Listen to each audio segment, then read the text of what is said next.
अस्सलाम वालेकुम class.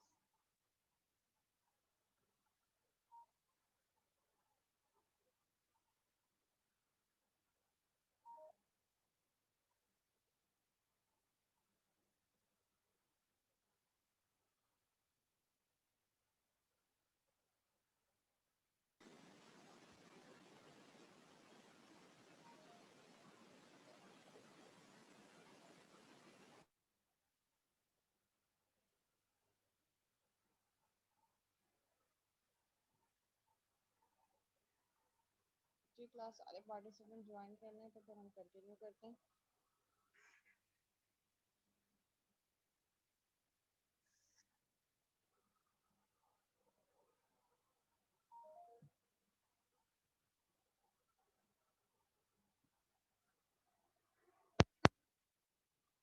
Voice clear है? वॉइस में कोई इशू तो नहीं है? आवाज़ क्लियर आ रही है?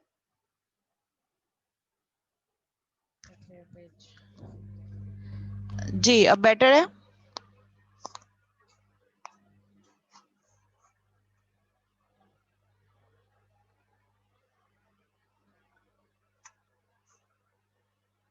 ओके, सारे स्टूडेंट्स ज्वाइन कर लें तो हम स्टार्ट करते हैं। मीनवाइल अगर आप लोग की कुछ क्यूरी है रिलेटेड टू कोर्स कंटेंट तो वो आप पूछ सकते हैं।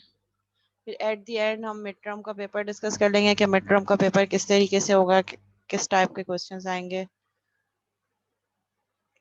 अगर आप लोग की कोई क्यूरी है, कोई सवाल है, कोई स्पेसिफिक टॉपिक है जो समझ नहीं आया, कोई स्पेसिफिक कॉन्सेप्ट है जो समझ नहीं आया, जब तक मीनवाइल स्टूडेंट ज्वाइन करें जब तक हम 5 to 10 मिनट्स का एक क्यूरी सेशन कंडक्ट कर लेते हैं।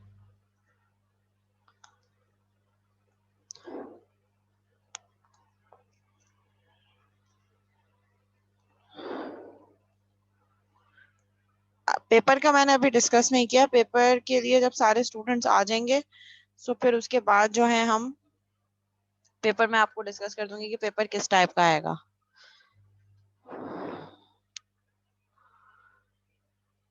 अच्छा, और मैंने असाइनमेंट, इसीलिए असाइनमेंट की डेडलाइन मैंने कल तक की रखी है सो दैट आप लोगों के मिड टर्म की जो है वो प्रिपरेशन भी हो जाए साथ साथ। थोड़ा सा हम ऐसा करते हैं, असाइनमेंट थोड़ा सा डिस्कस कर लेते हैं।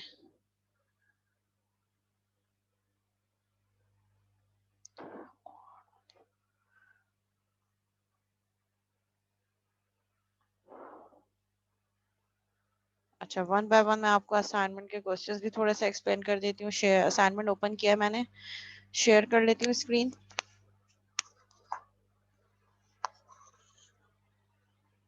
अच्छा, आज की क्लास में हम जितना पढ़ लेंगे वो सब मिड में इंक्लूडेड होगा वहां तक।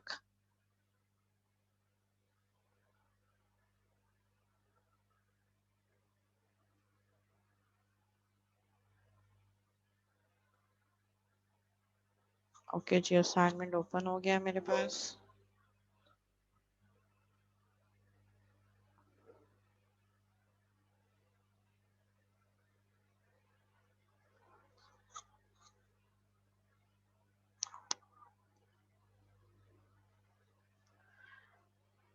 फर्स्ट क्वेश्चन में आपने क्या करना है, आपने एक क्लास बनानी है जिसके अंदर एक मेथड होना चाहिए आपके पास, गेट नंबर ऑफ इंस्टेंसेस।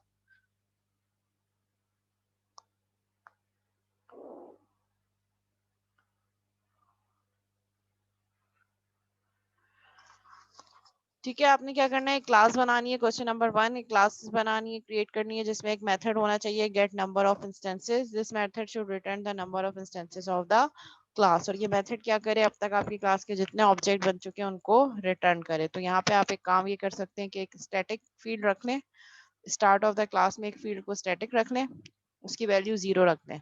और फिर इस मेथड ये जो है आप क्या करें कि आप कंस्ट्रक्टर जब ऑब्जेक्ट क्रिएट कर रहे हैं, ऑब्जेक्ट क्रिएट करते वक्त मेथड को कॉल करते हैं और वो मेथड क्या करे, उस इंस्टेंस फील्ड को प्लस प्लस करता रहे। आप इंट ए 0 रख दें स्टार्ट में और एक मेथड बनाएं गेट नंबर ऑफ इंस्टेंसेस और उस मेथड के अंदर ए प्लस प्लस। और जब जब आप कंस्ट्रक्टर कॉल करें, यानी कि जब जब आप ऑब्जेक्ट क्रिएट करें, उस कंस्ट्रक्टर के अंदर आप क्या करें, उस कंस्ट्रक्टर के अंदर जो है आप ये गेट नंबर ऑफ इंस्टेंसेस वाले मेथड को कॉल कर दें जिसमें प्लस प्लस इंक्रीमेंट हो रहा हो जब आप उसमें, और एक और मेथड हो जो वो उस वेरिएबल को प्रिंट करवा रहा हो। यस, यहाँ ये जब कॉल करें वहीं पे प्लस हो जाए कि अब तक इतने इतने जो है वो इंस्टेंस क्रिएट हो चुके हैं। Then we have question number 2. Define a class array int which hosts an array of integers. एक क्लास बनानी है जिसमें आपके पास एक इंटीजर एरे डिक्लेयर करना है। एरे बिल्कुल वैसे डिक्लेयर होगी जैसे हम एरे डिक्लेयर करते हैं, बट क्लास के अंदर होगी। और फिर उसके बाद आपने क्या करना है, एक डिफॉल्ट कंस्ट्रक्टर बनाना है, एक पैरामीटराइज कंस्ट्रक्टर बनाना है, एक कॉपी कंस्ट्रक्टर बनाना है। डिफॉल्ट कंस्ट्रक्टर आपने जो एरे डिक्लेयर की है क्लास की as a member, data member, उस एरे को डिफॉल्ट कंस्ट्रक्टर किसी भी डिफॉल्ट वैल्यू पे सेट कर दे। पैरामीटराइज कंस्ट्रक्टर पे आप क्या करोगे, आप यूजर से इनपुट ले लो मेन में एक एरे में, और उसके बाद वो पूरी की पूरी एरे एक उस पैरामीटराइज कंस्ट्रक्टर में ऑब्जेक्ट क्रिएट करते वक्त पास कर दो। तो वो सारी वैल्यूज जो आपने एरे की पास की हैं वो पैरामीटराइज कंस्ट्रक्टर के थ्रू एरे के एलिमेंट्स में स्टोर हो जाएंगी।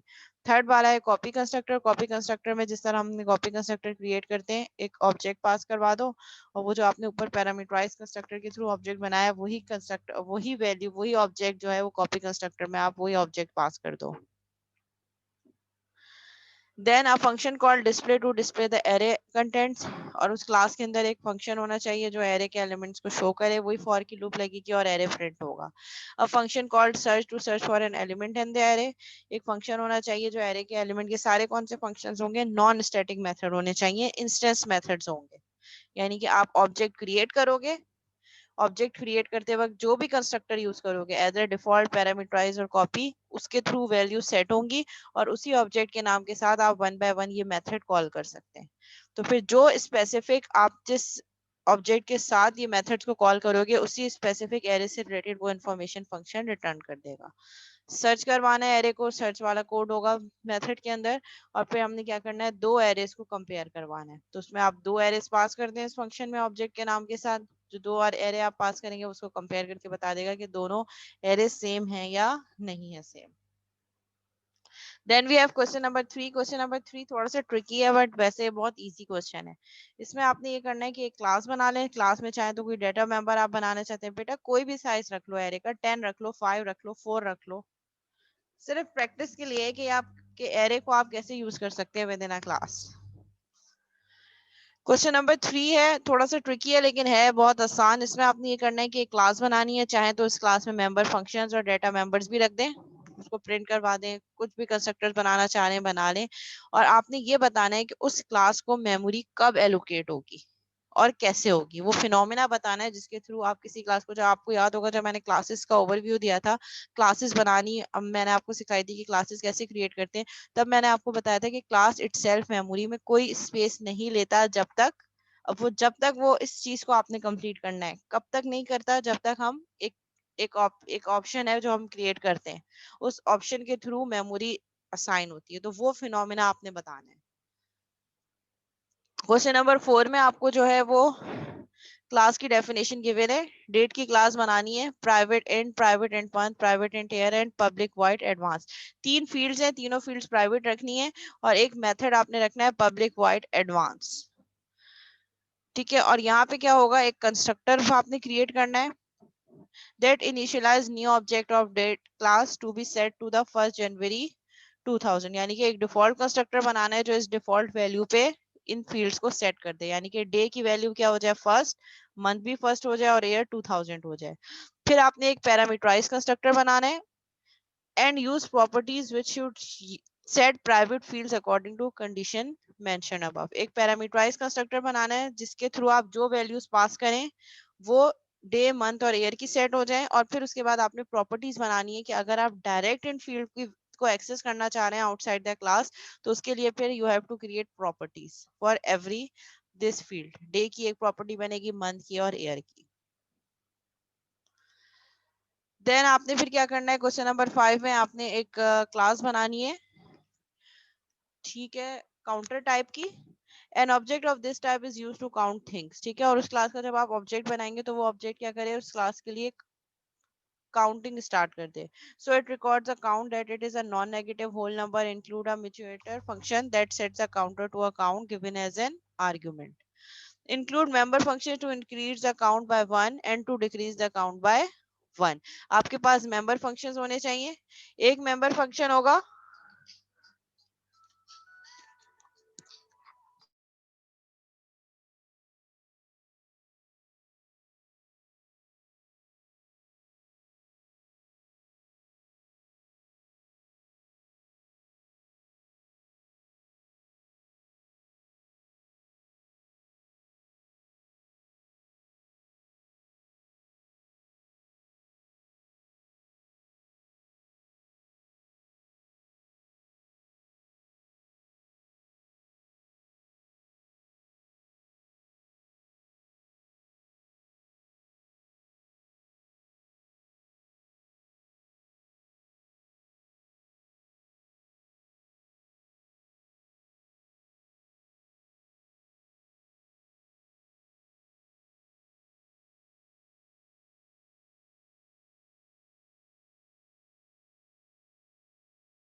असाइनमेंट की लास्ट डेट कल है, कल रात 12 बजे से पहले पहले। हाँ जी, असाइनमेंट पहले समझ लें कि करना क्या है, फिर मैं उसका प्रोसीजर बता दूंगी कि फिर हम किस तरीके से सबमिशन किस तरीके से होगी।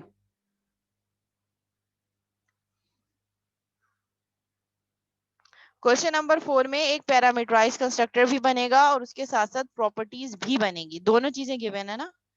Create parameterize constructor and use properties which should set private fields according to condition mentioned above। और उन properties किस बेसिस पे वैल्यू सेट करेंगी, ये जो आगे गिवन है। Day should be from 1 to 31, month should be 1 to 12 and year from 2002 onward. तो आप प्रॉपर्टीज में जो गेट प्रॉपर्टीज यूज करेंगे, उन प्रॉपर्टीज में इन फील्ड्स के अकॉर्डिंगली वैल्यू सेट होनी चाहिए, और एक पैरामीटराइज कंस्ट्रक्टर भी होगा और डिफॉल्ट कंस्ट्रक्टर भी होगा। ठीक है, then we have question number 6। Question number 6 में एक होटल का सिनेरियो है जिसमें हम क्या कर रहे हैं, सिस्टम के मॉड्यूल को रिप्रेजेंट कर रहे हैं, जो ये कर रहा है कि वो कस्टमर का रेंट कैलकुलेट कर रहा है। क्लास अभी अटेंडेंस सेंड नहीं करनी, मैंने अटेंडेंस सेंड करने का नहीं कहा।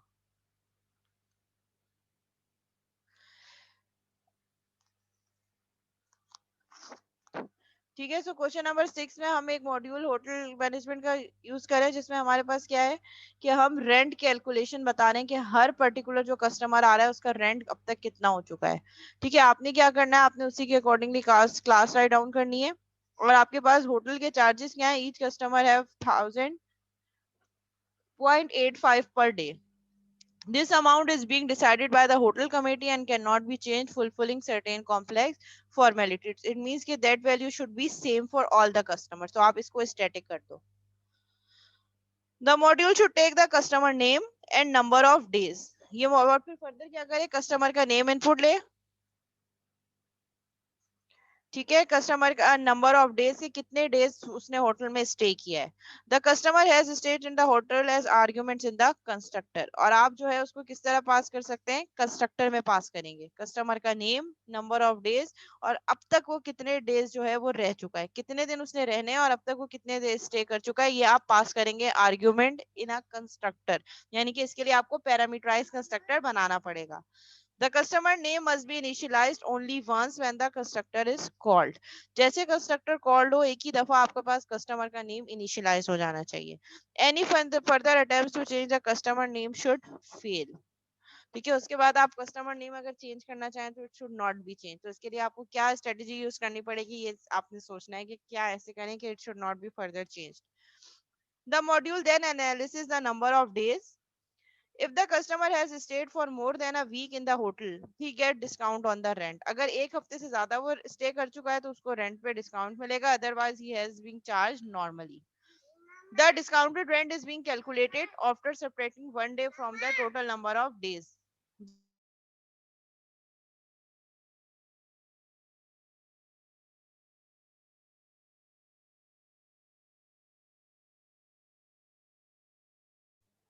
The discounted rent is being calculated after subtracting 1 day from the total number of days।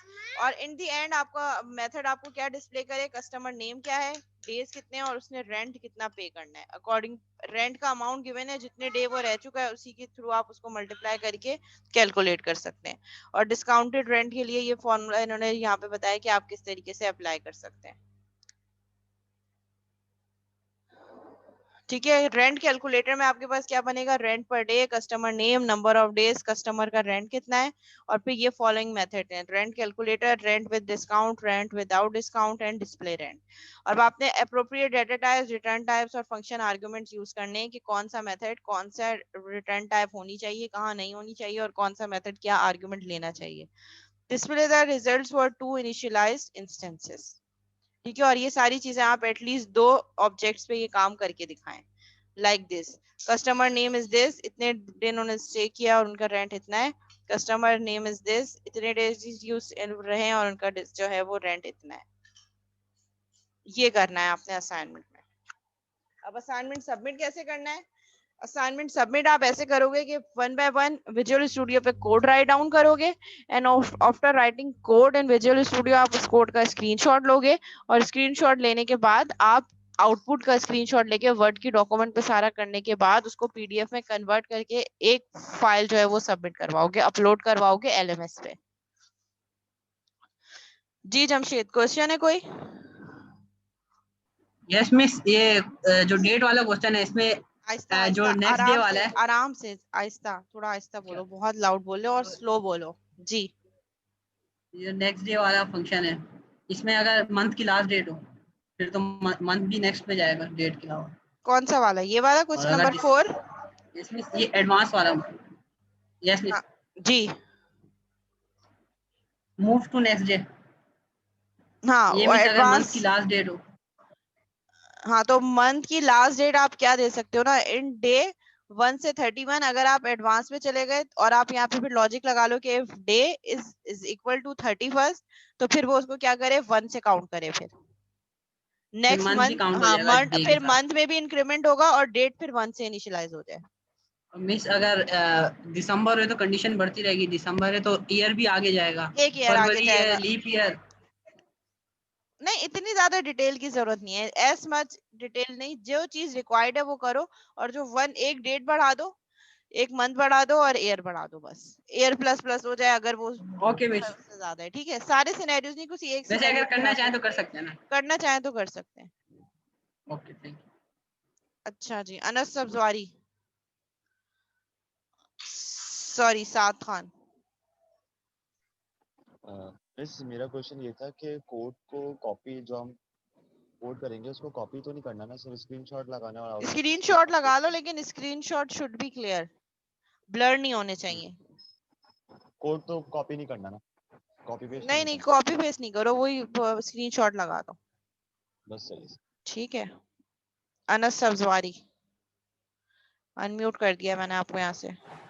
Miss ये जो होटल वाला सवाल है इसमें क्वेश्चन मुझे ये करना था कि आपने एक मेथड बनाना है रेंट विद डिस्काउंट और एक बनाना है रेंट विदाउट डिस्काउंट, तो ये रेंट कैलकुलेटर वाला जो मेथड है ये क्या काम करेगा फिर, क्योंकि हम डिस्काउंट और विदाउट डिस्काउंट दोनों में कंडीशन दे देंगे, फिर रेंट कैलकुलेटर वाला जो मेथड है वो क्या करेगा? अच्छा देखो, रेंट कैलकुलेटर तो हर हाल में रेंट कैलकुलेट करेगा। ठीक है, अगर आपको डिस्काउंट तब मिलेगा जब आपके डेज ग्रेटर देन 7 हो।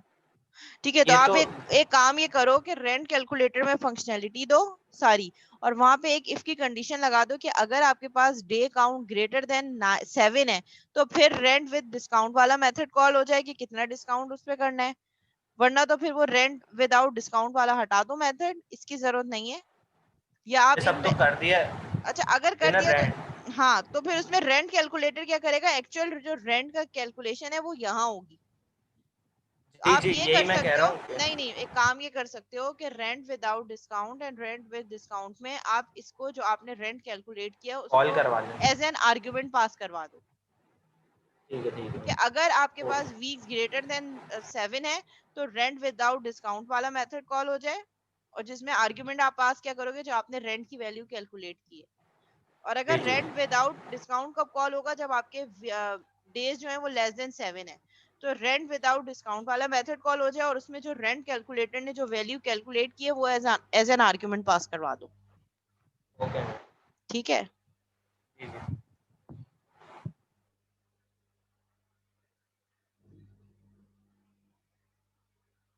अच्छा जी मैम, स्क्रीनशॉट में, हाँ तो अगर आपको लग रहा है कि स्क्रीनशॉट में आपका कोड क्लियर नहीं है तो फिर आप कॉपी पेस्ट कर लो, मत, इट्स अप टू यू, मेरी तरफ से कोई रिक्वायरमेंट नहीं है कि आप विजुअल स्टूडियो वाला अगर स्क्रीनशॉट लगाओगे तो इट्स बेटर, बट अगर आपको लग रहा है कि वो क्लियर नहीं है तो फिर आप कोड कॉपी पेस्ट कर सकते हो, बट वो कोड जो विजुअल स्टूडियो पे खुद किया हो वही कॉपी करना, किसी और को कॉपी मत करना।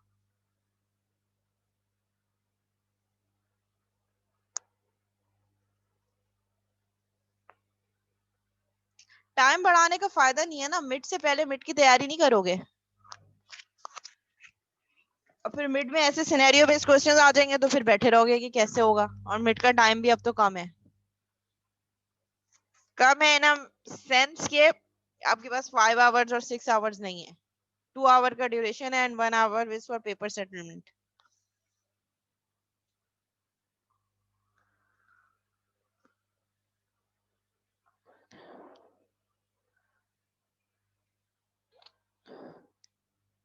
जी अली कमाल हाशमी।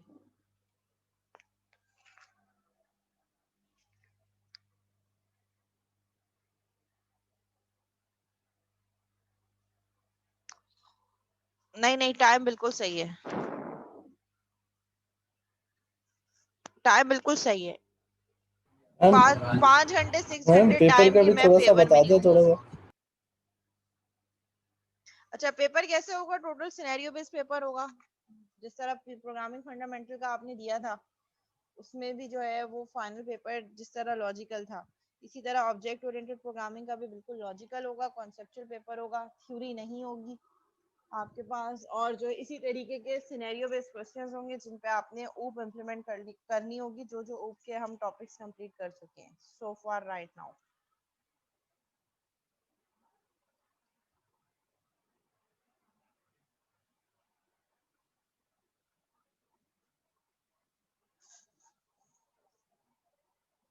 अच्छा, कोर्स 2 आईडीज है मेरे पास ऊप की, और 2 शायद किसी और टीचर के पास है। एक सर सिराज मुनीर है, एक सर जफर इकबाल है। तो पेपर कोऑर्डिनेशन से ही बनेगा। वैसे मैं तो बना चुकी हूँ पेपर, उनसे डिस्कस करना है, वो उसको अप्रूव कर दें तो। अब आई डोंट नो कि उनके कितने कंटेंट्स कवर हो गए। हम तो अकॉर्डिंग टू आउटलाइन चल रहे हैं, आउटलाइन को हमने फॉलो किया है।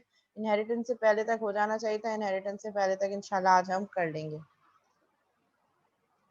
इसी तरह के क्वेश्चंस होंगे जिस तरह ये असाइनमेंट में, लॉजिकल एंड कॉन्सेप्चुअल।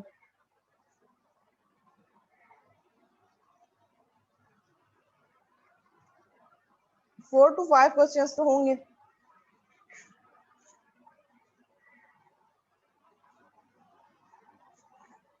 जैसे आपको फिजिबल हो, जो आपको लगता है कि आप जो 3 घंटे के टाइम के अंदर कर सकते हैं। बस अपना जो है वो बैकअप प्लीज रेडी रखिएगा उस टाइम पे। मुझे बिल्कुल जो है पेपर मंडे को है, काइंडली बिल्कुल मुझे इस तरीके के स्टूपिड क्वेश्चंस मत सेंड कीजिएगा कि मिस अब लाइट चली गई है, मिस लोड शेडिंग है, मिस ये प्रॉब्लम है, अब हम क्या करें, अब हम क्या करें। क्योंकि हमें पहले से बता दिया गया है कि LMS पे जो पेपर अप्रूव होगा वही कंसीडर होगा। जो LMS पे with in time paper submit नहीं हो सकेगा वो 0 कंसीडर होगा। तो उसी हिसाब से आप अपना बैकअप अरेंज रखिएगा। जी अब्दुल्ला।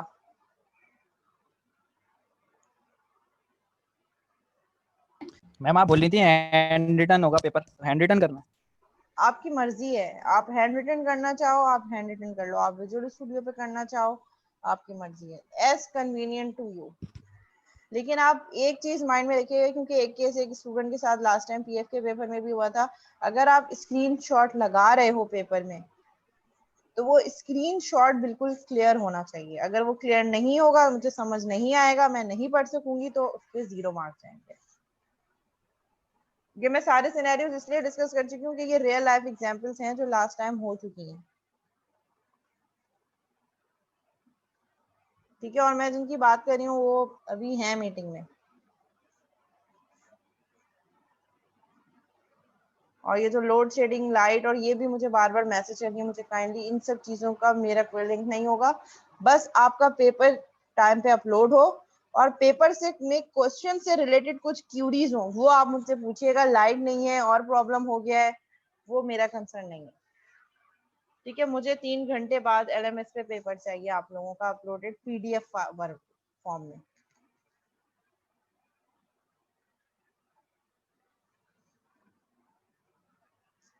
चलो अब हम कंटिन्यू करते हैं, वापस अपनी स्लाइड पे आ जाते हैं।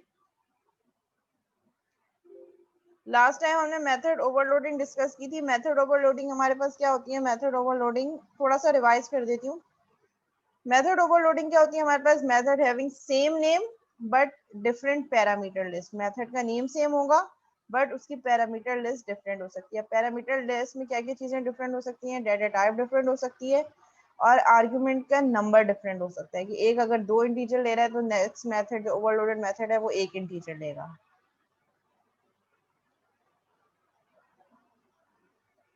छापने वाले जी, छापने वाले बताएंगे जिनके साथ क्या हुआ था PF में, जिन्होंने कॉपी किया था, फेल हो गए थे वो,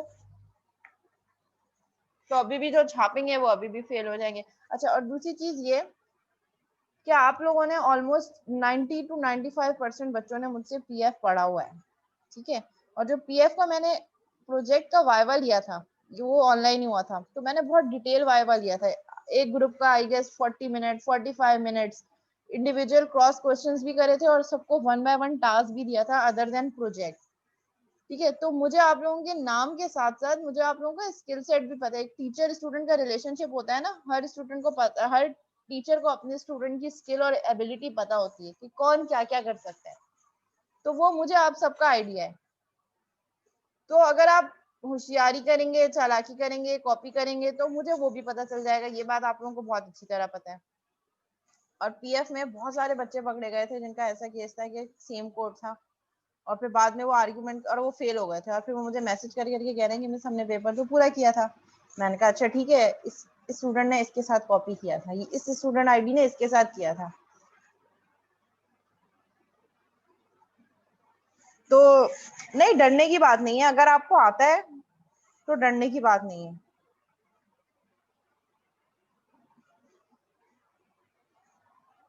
नहीं, मैं ये नहीं कह रही कि इम्प्रूवमेंट नहीं हो सकती, बिल्कुल हो सकती है। हो सकता है कि बहुत सारे लोग जो पीएफ में बहुत ब्राइट थे वो में इतने ज्यादा ब्राइट ना हो, बहुत ज्यादा चांसेस हैं। और बहुत सारे स्टूडेंट जो पीएफ में उस टाइम पे डल हो क्योंकि उनका फर्स्ट सेमेस्टर था, वो अब ऊप में बहुत ज्यादा इम्प्रोवाइज कर दिया उन्होंने, बिल्कुल हो सकता है ऐसा। लेकिन टीचर को स्टूडेंट की एबिलिटी पता होती है, तो अगर कोई बहुत ही एक्स्ट्रा ऑर्डिनरी काम कर लेगा ना, तो वो मुझे पता चल जाएगा कि इसने कहीं ना कहीं से उठाया या किसी से हेल्प ली है, या ये इस बच्चे का अपना काम नहीं है। ठीक है, तो खुद जो करें खुद से करें, अपने एफर्ट से करें, ताकि जो नंबर हो उसको आप ओन कर सकें। चाहे अगर आपके 20 में से 19 नंबर हो, 15 नंबर हो, 10 नंबर हो, आप ओन कर सकें कि हाँ ये मेरी अपनी मेहनत के नंबर है, मैंने जो किया है मुझे वही मिला है।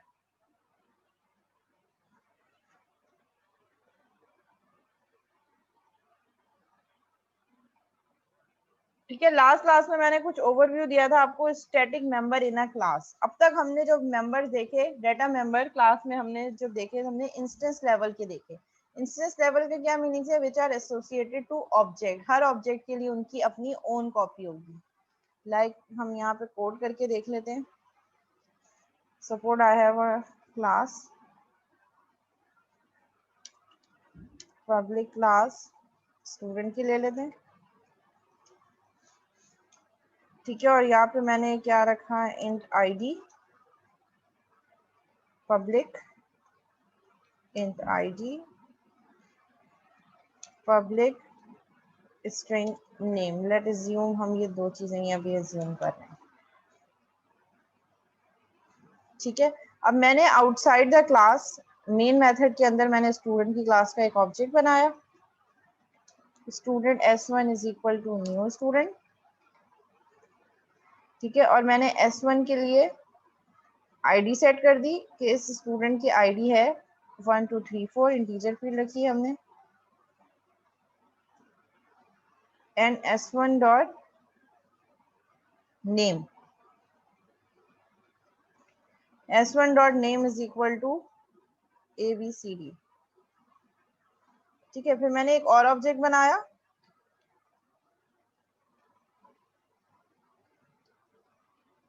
Same name student, same class का मैंने एक और ऑब्जेक्ट बनाया s2 के नाम से, एंड इसका मैंने नाम रख दिया s2 dot id is equal to 856, and name हम रख देते हैं XYZ। ठीक है, ये दो ऑब्जेक्ट्स बन गए। अब ये मेरे पास कौन सी फील्ड्स हैं? ये जो दोनों फील्ड्स हैं ये डाटा मेंबर्स हैं मेरे पास क्लास के, जो कि इंस्टेंस हैं। इंस्टेंस का मतलब क्या है? ऑब्जेक्ट से रिलेटेड है। इट मीन्स कि हर ऑब्जेक्ट की मेमोरी में अपनी ओन कॉपी होगी। जो मेरे पास ऑब्जेक्ट S1 है, इसके लिए आईडी की एक अलग कॉपी होगी और नेम की एक अलग कॉपी होगी। इसी तरह जो मैंने सेकेंड ऑब्जेक्ट बनाया है S2, उसके लिए आईडी की एक अलग कॉपी होगी, नेम की एक अलग कॉपी होगी। सॉरी, यहाँ पे S2 होगा। ठीक है, अब जब मैं आगे जाके नेम चेंज करना चाहूँ, लेट से मैं चाह रही हूँ s1 dot name is equal to, ठीक है, कोई भी रैंडम मैंने नेम दे दिया।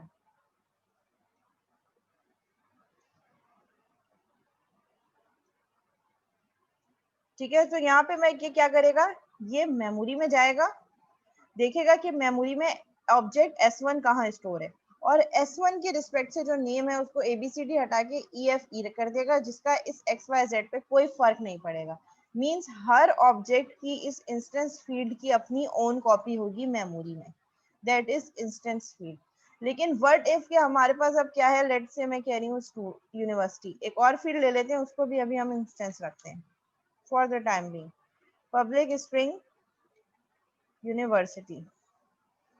ठीक है, अब मैंने क्या किया है, s1 डॉट यूनिवर्सिटी, अब ये दोनों स्टूडेंट एक ही यूनिवर्सिटी के हैं। ठीक है, s1 डॉट यूनिवर्सिटी, हर स्टूडेंट का नाम डिफरेंट हो सकता है, हर स्टूडेंट की आईडी डिफरेंट होगी, उसके अपने यूनिक एट्रीब्यूट्स हैं। अब मैं अगर स्टूडेंट डॉट यूनिवर्सिटी कर देती हूँ pf कीट, ठीक है, और फिर नेक्स्ट ऑब्जेक्ट जो s2 है उसके लिए भी मैं नाम कर देती हूँ s2 dot university is equal to paf कीट। ठीक है, लेट एज्यूम कि I have 100 objects of same university, pf कीट के मेरे पास 100 ऑब्जेक्ट्स हैं। तो अब हर ऑब्जेक्ट के लिए मुझे यूनिवर्सिटी बार बार रिपीट करनी पड़ी है, जबकि मुझे पता है कि ये सारे pf कीट से रिलेटेड है। तो इसके लिए हम क्या करेंगे, इसको इंस्टेंस फील्ड यानी कि बार बार रिपीट करने के लिए, हर चीज, हर सेम वैल्यू बार बार रिपीट हो रही है, इसके लिए क्या चीज बेटर होगी कि मैं इसको स्टैटिक कर दूं, इसको इंस्टेंस हटाकर जो चीज हर ऑब्जेक्ट के लिए यूनिक है, यानी कि हर ऑब्जेक्ट के लिए अपनी ओन कॉपी होगी, उसको हम इंस्टेंस रहने देते हैं, और जो सेम है उसको हम स्टैटिक कर देंगे। और स्टैटिक के लिए हम क्या करेंगे, स्पेसिफिकली जाके स्टैटिक का कीवर्ड यूज करेंगे। तो ये मेरे पास क्या बन गई, एक स्टैटिक फील्ड। अब स्टैटिक फील्ड की हमारे पास कुछ लिमिटेशंस है। स्टैटिक फील्ड मींस कि एक ही वैल्यू सारे ऑब्जेक्ट्स के लिए कॉमन होगी, जबकि इंस्टेंस में क्या है, हर ऑब्जेक्ट के लिए जो इंस्टेंस फील्ड है इनकी अलग अलग मेमोरी में कॉपी होगी। ऑब्जेक्ट 1 के लिए अलग नेम होगा, ऑब्जेक्ट 2 के लिए अलग नेम होगा, ऑब्जेक्ट 3 के लिए अलग नेम होगा। लेकिन जब हम किसी चीज को स्टैटिक कर देते हैं, स्टैटिक का मतलब ये है कि ये आने वाले तमाम ऑब्जेक्ट्स के लिए कॉमन है, and it is not link to any specific object. हम उसको किसी स्पेसिफिक ऑब्जेक्ट के साथ लिंक नहीं कर रहे होते। इसीलिए हम क्या करेंगे, इसीलिए हम ये करेंगे कि जब ये स्टैटिक हो गई तो इसका ऑब्जेक्ट से लिंकेज खत्म हो जाएगा, डायरेक्ट लिंकेज। देखें यहाँ पे ये एरर दे रहा है, student university cannot be accessed with an instance reference, qualify it with a type name instead। वो ये कह रहे हैं कि आप इसको इंस्टेंस के रेफरेंस से एक्सेस नहीं कर सकते, बल्कि आप इसको उस टाइप से रेफर करें जिसके साथ ये डिफाइन हुआ है। तो यहाँ पे कौन सी टाइप होगी, जिस क्लास के साथ ये डिफाइन हुआ है। अब हम इसको ऑब्जेक्ट के नाम के साथ नहीं बताएंगे, हम क्या बताएंगे, सिर्फ एक ही दफा इनिशियलाइज करवा देंगे, और क्लास के नाम के साथ। क्लास हमारे पास स्टूडेंट की है, और वो सारे स्टूडेंट किससे बिलोंग कर रहे हैं, उसके लिए ऑब्जेक्ट बनाने की भी जरूरत नहीं है। हमने क्या किया, स्टूडेंट डॉट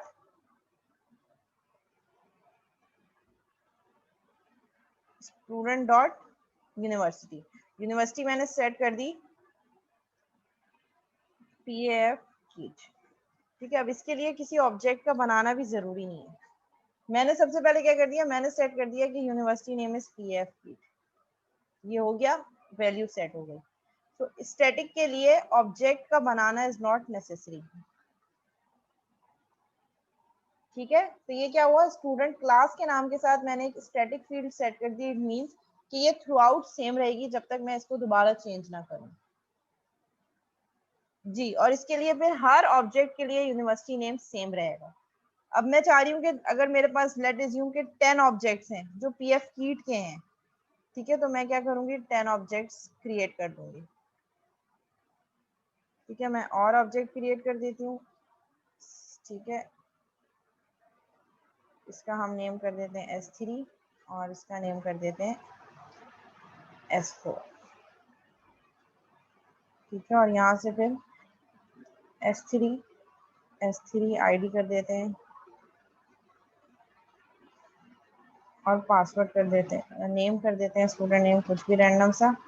इसी तरह S4 एक ऑब्जेक्ट बनाया हमने, 4 ऑब्जेक्ट बना दिए। अब इसके लिए मुझे कहीं भी यूनिवर्सिटी नेम नहीं चेंज करना पड़ा, यूनिवर्सिटी नेम ऑटोमेटिकली इन सब ऑब्जेक्ट के लिए कॉमन होगा, which are shared by all the objects.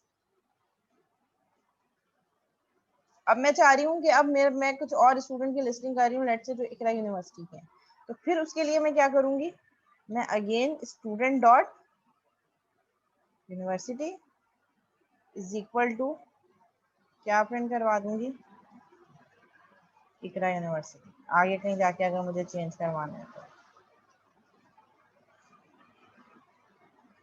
और अगर मुझे प्रिंट करवाना है तो प्रिंट करवाने के लिए हम यहाँ पे एक मेथड बना लेते हैं।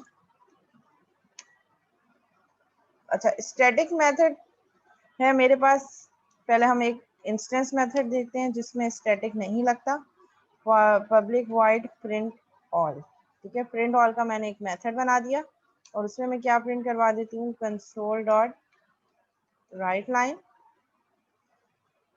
id console dot right line name, ठीक है। और एक और चीज प्रिंट करवा देते हैं, console dot right line university, ठीक है। और फिर हम ऑब्जेक्ट 1 के साथ कॉल कर देते हैं s1 डॉट